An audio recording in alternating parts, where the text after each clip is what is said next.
오늘은 이 구속의 경륜 이 5번째 시간을 가지도록 하겠습니다. 우리가 지난 시간에 하늘에서 전쟁이 시작되었고 이 사단과 하나님 사이의 전쟁의 이 초점은 하나님의 율법에 관한 것이었는데요. 사단이 피조물로서 하나님과 물리적으로는 도저히 이길 수 없다는 걸 사단은 알기 때문에 하나님의 율법에 대해서 터집을 잡게 되었고, 그리고 이 하나님의 보좌의 기초가 되는 공의와 자비로 이루어진 하나님의 이 율법은 사단이 지킬 수가 없고, 사람은 지킬 수가 없고, 그리고 공의와 자비가 조화되지 않기 때문에 변경할 필요가 있다 라고 이렇게 주장을 해왔습니다. 그래서 이제 하나님께서는 사단이 이 증거를 하늘에서 찾을 수 없기 때문에 하늘에서 쫓겨나게 되었고, 사단이 이제 이 지구에 그 증거를 찾기 위해서 이제 이 아담과 하와를 유혹하게 되므로 그 증거를 이제 찾게 되었습니다. 그래서 이제 하늘에서는 참으로 난처하게 되었는데요. 하나님은 이 공의와 자비를 무너뜨리지 아니하고 동시에 범죄한 아담에게는 어떻게 하면 공의와 자비, 즉 형벌과 구원을 동시에 충족시킬 수 있을까라고 이제 아버지 하나님과 예수님 사이에 의논이 있게 되었는데, 이것을 성경에는 스가랴 6장 13절에 평화의 의논이라고 말하고 있습니다. 타락한 인류를 위한 이 신비스러운 의논이라고 말하고 있는데요. 오늘은 이 아버지와 아들 사이에 있었던 이 평화의 의논에 대해서 또 연구를 해보도록 하겠습니다.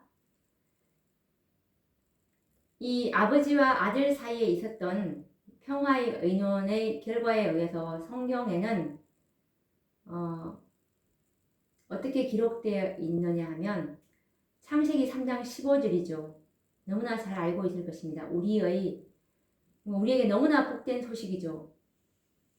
이 평화의 의논이 없었다면 우리 인류에게는 아무런 희망이 없었을 것이고, 하늘에서도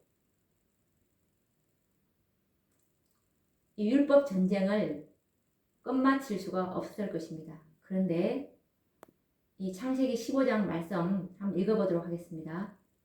내가 너로 여자와 원수가 되게 하고 너의 후손도 여자의 후손과 원수가 되게 하리니 여자의 후손은 내 머리를 상하게 할 것이요 너는 그의 발꿈치를 상하게 할 것이니라. 이 선언을 우리는 최초의 이 복음 선언이라고 말을 하고 있는데요.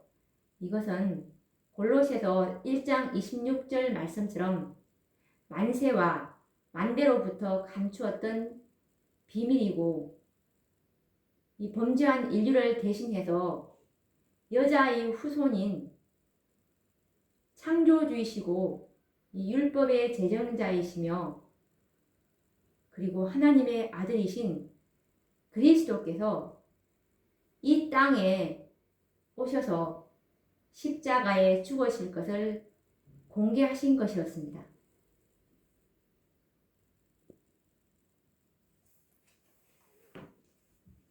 이것은 우리가 참으로 너무나 깊은 복음인데요. 창세기 3장 15절 말씀처럼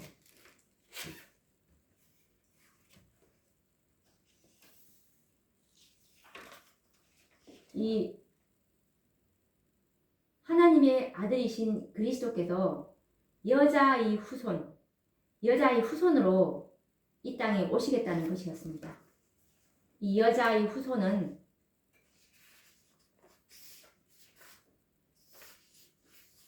이 여자라는 말에 우리가 주목할 필요가 있는데요. 여자는 이 죄의 근원이 되는 이 하와가 죄의 우리가 근원이 되었죠. 죄의 근원에서부터 시작하시겠다는 것이었습니다. 그래서 예수님께서는 참으로 인간이 되셔서 이 땅에 오셔서 사람으로서 하나님의 율법을 지킬 수 있다는 것을 입증하셔야 이 사단의 이 율법에 대한 사람은 지킬 수가 없다는 것을 증명하게 될 것이었는데요. 우리가 갈라디아서 4장 4절 말씀해 보시면 예수님은 참으로 사람이었다는 것이 사람의 그 형체, 모양만을 말하는 것이 아니고 참으로 죄에 있는 우리의 본성을 취하신 것을 말하는 건데요. 이 육체는 다 죄가 있습니다. 그래서 육체로 태어났다는 것은 죄가 있다는 것을 증거하는 건데요. 갈라디아 4장 4절에 보시면 여자에게서 나게 하시고 율법 아래에 나게 하셨다고 말씀이 되어 있습니다. 예수님은 죄 있는 육체인 여자에게서 나셨기 때문에 율법 아래에 나게 되셨다는 뜻이고요. 그리고 히브리서 2장 11절 말씀해 보시면 거룩하게 하시는 자와 거룩하게 함을 입은 자들이 다 하나에서 난지라. 거룩하게 하시는 자가 예수님이시죠. 우리의 중보자이신 예수님. 그리고 거룩하게 함을 입은 자들. 이들은 예수님의 중보로 성화된 자들이죠. 이 자들이 다 하나에서 난지라라고 말씀하고 있는데 이 하나는 사람, 죄에 있는 이 본성이 육체를 타고났다는 것을 말하고 있는 똑같은 그런 죄 있는 본성에서 났다고 말씀하고 있죠. 예수님과 우리들이. 그리고 히브리서 2장 14절에서도 그도 또한 한 모양으로 혈육에 함께 속하심은 그도 또한 한 모양으로 혈육에 함께 속했다고 나와 있습니다. 이 혈육은 죄 있는 육체를 말하는 것입니다. 죄 있는 육체였지만 죄를 짓지 않으신 예수님, 죄와 상관없는 예수님, 하나님의 모든 율법에 순종하신 예수님이죠. 그리고 히브리서 2장 17절 말씀에 보시면 그러므로 저가 범사에 형제들과 같이 되심이 마땅하도다. 이 범사는 모든 일이죠. 모든 일에 형제들과 같이 되심이 마땅하도다. 우리랑 똑같은 성정을 가진 죄된 본성을 가진 사람이었다는 것을 말씀하고 있습니다. 그리고 로마서 8장 3절에서도 자기 아들을 죄 있는 육신의 모양으로 보내어 육신의 죄를 정하사. 예수님은 죄 있는 육신의 모양으로 보내졌고 그래서 그 육신은 죄를 너가 죄가 있다라고 이 선고를 하신다는 뜻입니다. 그리고 이 예언의 신 증언의 말씀에서도 예수님은 우리랑 똑같은 이런 죄된 본성을 취하시고 태어나셨고 그리고 유전법칙 4,000년간의 인류가 죄로 말미암아서 이 연약해진 이런 인성을 취하셨고 예수님도 우리랑 똑같은 그런 유전법칙의 결과를 받으셨다고 나와 있는데요. 읽어보도록 하겠습니다. 이것은 시대의 소망 49페이지에 있는 말씀인데요. 아담이 에덴에서 죄를 짓지 않았을 때라도 하나님의 아들이 인성을 취하는 것은 거의 무한한 굴욕이 되었을 것이다. 그런데 예수께서는 인류가 4,000년간 죄로 말미암아 연약하여진 때의 인성을 취하셨다. 그는 아담의 모든 자녀들과 같이 유전 법칙이 끼쳐온 결과를 받으셨다. 이러한 결과가 어떠하였는지는 예수의 육신의 조상들의 역사 가운데 드러나 있다. 그는 이러한 유전을 지니고 우리의 슬픔과 시험을 당하시고 우리에게 죄 없는 생애의 모본을 주시기 위하여 오셨다. 마태복음 1장에서도 보시면 예수님의 족보가 이제 다 나오는데요.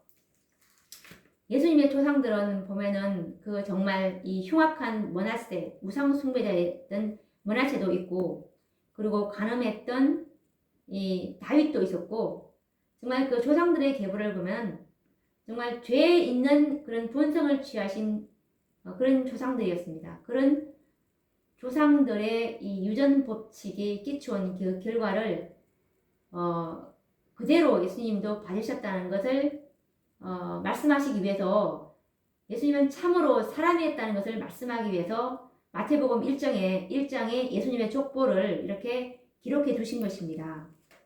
그리고 화입주서 누가복음 22장 44절에도 보시면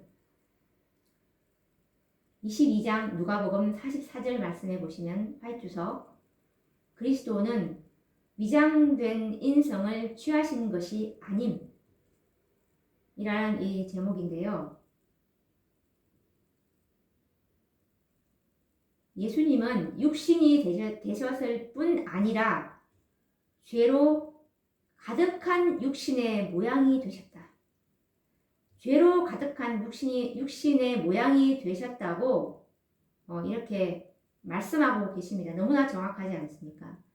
그래서 예수님이 우리의 구속주요 모본이 되실 수가 있는 것입니다.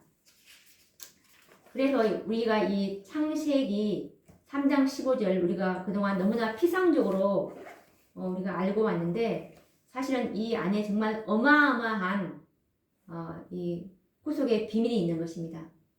예수님이 참으로 인간이셨고, 그리고 인간으로서 이 땅에 오셔서 하나님의 율법의 온전히 자신을 굴복시킴으로써 만드신 그 인성을, 만드신 그 품성을 우리에게 주시기 위해서 33년 반 동안이라는 그 생애를 정말 자신과 엄청난 투쟁을, 아마 사명감이 없었다면 그렇게 승리할 수가 없었을 것입니다. 왜냐하면 예수님도 똑같은 인간이었으니까요.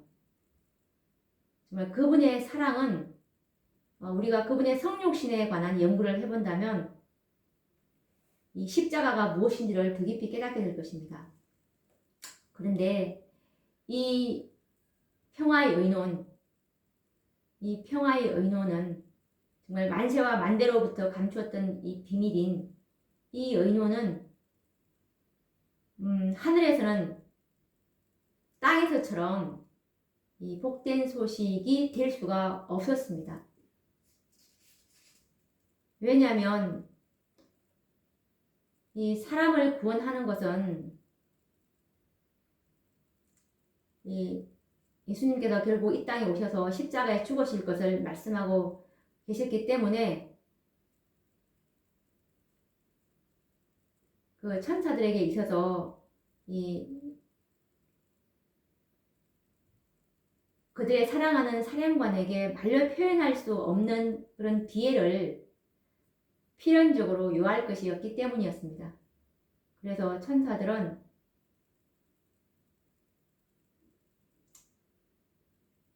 예수님께서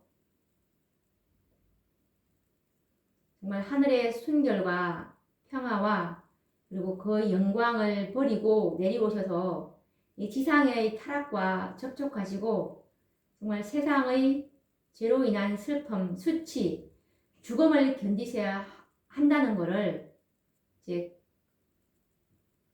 예수님으로부터 이제 듣게 되었습니다. 그런데 이것을 이 복음서는 이 구속의 경륜을 받아들일 사람들은 거의 없을 것이었고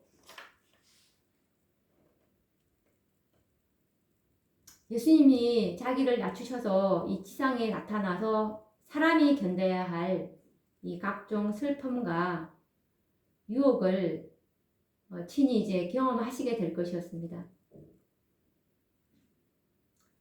그래서 이 천사들은 기뻐할 수만은 없었겠죠. 이와 관련된 증언의 말씀은 부조와 선지자 64페이지에 있는 말씀인데요. 읽어보도록 하겠습니다.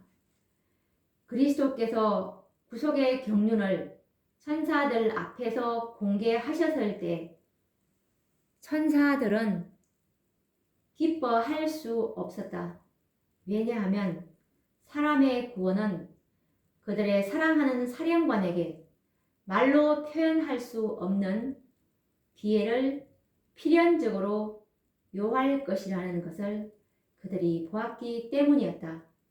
슬픔과 놀라움으로 천사들은 그리스도께서 그들에게 당신께서 어떻게 하늘의 순결과 평화, 그 기쁨과 영광 및 불사의 생명을 떠나 내려오셔서 지상의 타락과 접촉하시고 세상의 슬픔과 수치와 죽음을 견디셔야만 하는지를 말씀하시는 그분의 말씀을 들었다. 그분은 죄인과 죄의 형벌 사이에 서실 것이었다. 그럼에도 불구하고 그분을 하나님의 아들로 받아들일 사람들은 거의 없을 것이었다.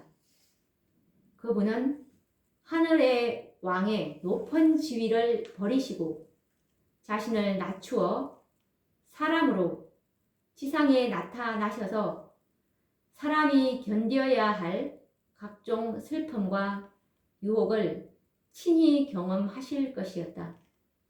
이 모든 것은 그분께서 시험받게 될 자들을 능히 도우실 수 있게 되기 위하여 필요하였다. 교사로서의 그분의 사명이 마치게 될 때 그분은 악인들의 손에 넘겨지고 사단이 그들을 충동하여 끼치는 모든 모욕과 고통을 받지 않으면 안 될 것이었다.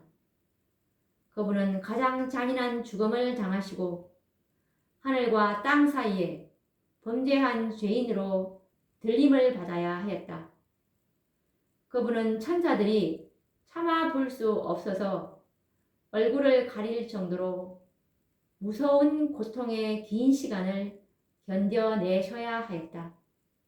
그분은 자기가 져야 할 온 세계의 죄의 짐, 곧 율법을 범한 죄책을 지심과 동시에 아버지께서 얼굴을 숨기심으로 인한 영원의 고뇌도 견디셔야 하였다.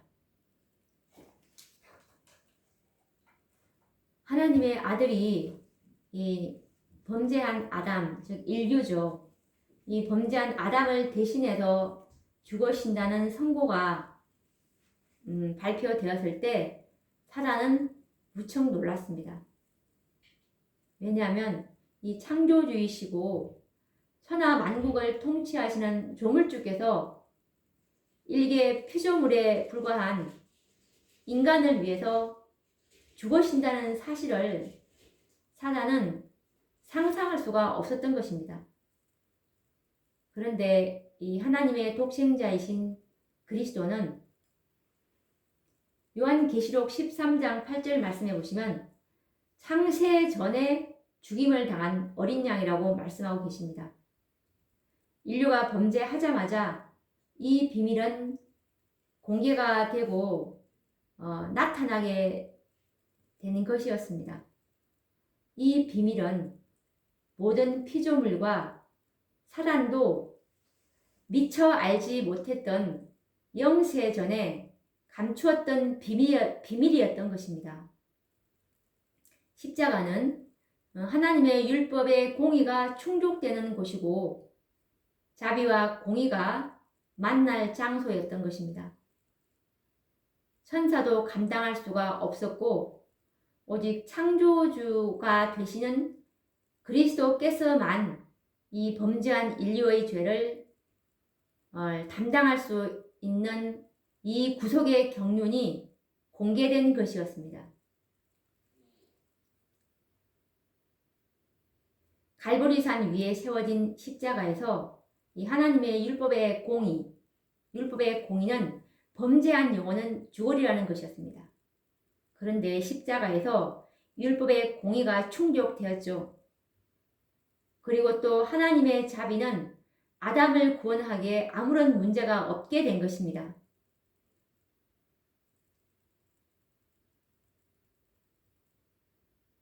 거짓의 아비요 이 참소자인 사단도 하나님을 비난할 수 없는 것은 이 구속의 경륜을 통해서 하나님의 품성의 속성인 공의와 사랑이 너무나 조화롭게 드러나고 증명되었기 때문입니다.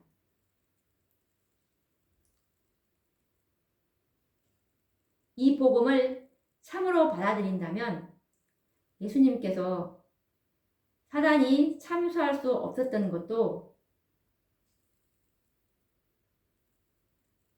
이분께서 인간으로 오셔서 개발하신 그분의 품성,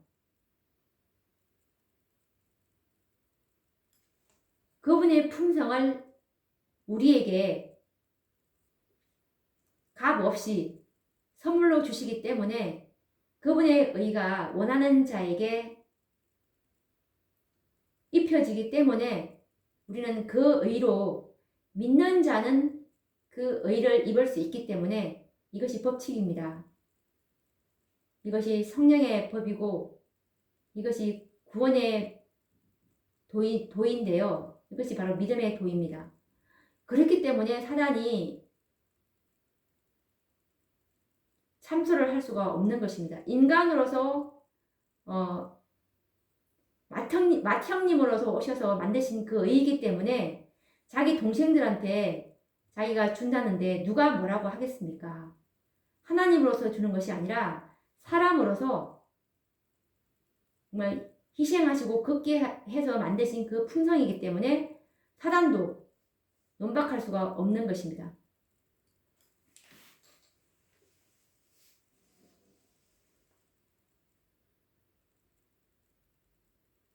정말 예수님께서는 우리를 너무나 우리는 그 사랑을 가히 필설로 묘사할 수도 없고 찬양할 수도 어떻게 말할 수도 없지만 정말 그 사랑은 너무나 커서 청량할 수가 없는 것 같아요. 정말 이 구속의 오묘함이고 그분의 이 사랑의 깊이를 누가 알 수가 있겠습니까?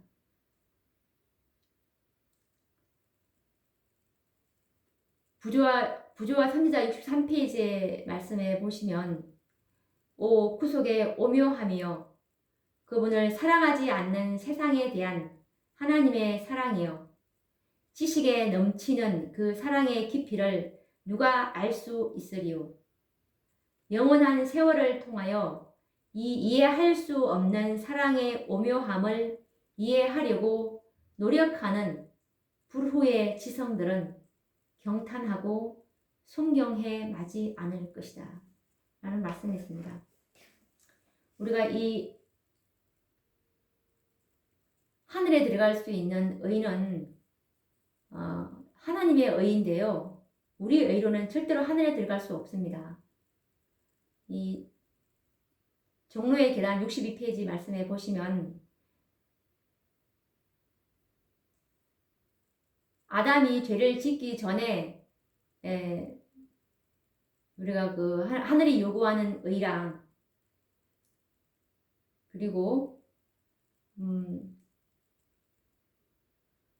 죄 지은 후에 하늘이 요구하는 의는 다 똑같습니다. 이것은 완전한 의.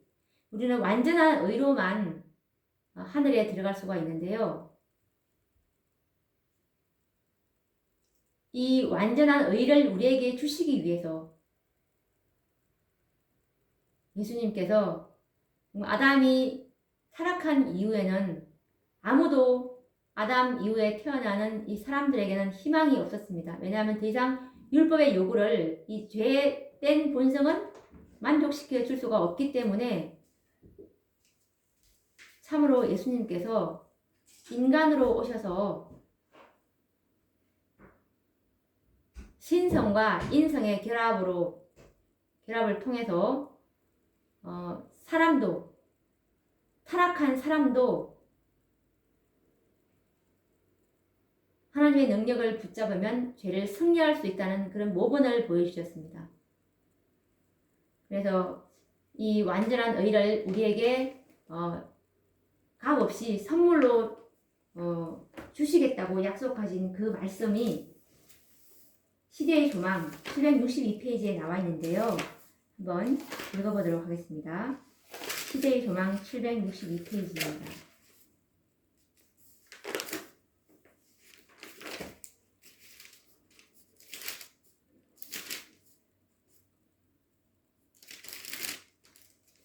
율법은 의, 즉 의로운 생애, 완전한 품성을 요구하지만 인류는 그 요구에 미칠 수 없다.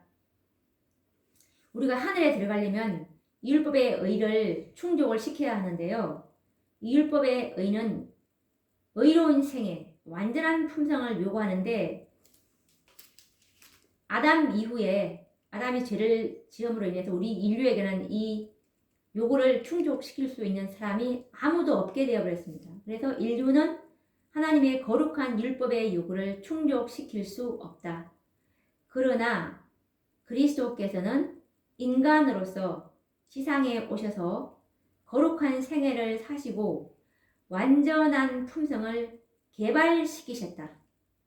이 개발은 예수님께서 하늘에서 갖고 오신 것이 아니고 인간으로 태어나셔서 죄된 본성을 취한 인간으로 오셔서 죄와의 싸움에서 승리하심으로 개발하신 그 품성을 말하는 것입니다.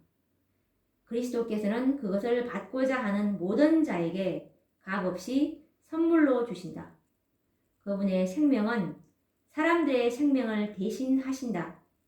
그리하여 그들은 하나님의 관용을 통하여 과거의 죄를 용서받는다. 그뿐 아니라 그리스도께서는 하나님의 속성을 사람들에게 불어 넣으신다. 그분은 인간의 품성을 거룩하신 하나님의 품성을 따라 형성하여 영적인 힘과 아름다움을 지닌 훌륭한 건물이 되게 하신다. 그리하여 바로 이 율법의 의가 그리스도를 믿는 자에게서 성취된다. 하나님께서는 자기도 의로우시며 또한 예수 믿는 자를 의롭게 하실 수 있다. 예수님께서 이제 십자가에서 우리를 실제로 이제 의롭게 하시려고 우리가 믿음으로 그 의를 받았지만 실제로 하늘에 들어가기 위한 이 적합한 상태가 되어야 하는데요. 그래서 예수님께서 이 성소로 이제 제사장의 임무를 하기 위해서 성소로 들어가셔서 우리를 이제 정말 의롭게 만드시려고 하고 계시는 것입니다. 그리고 이 지성소에서는 이제 이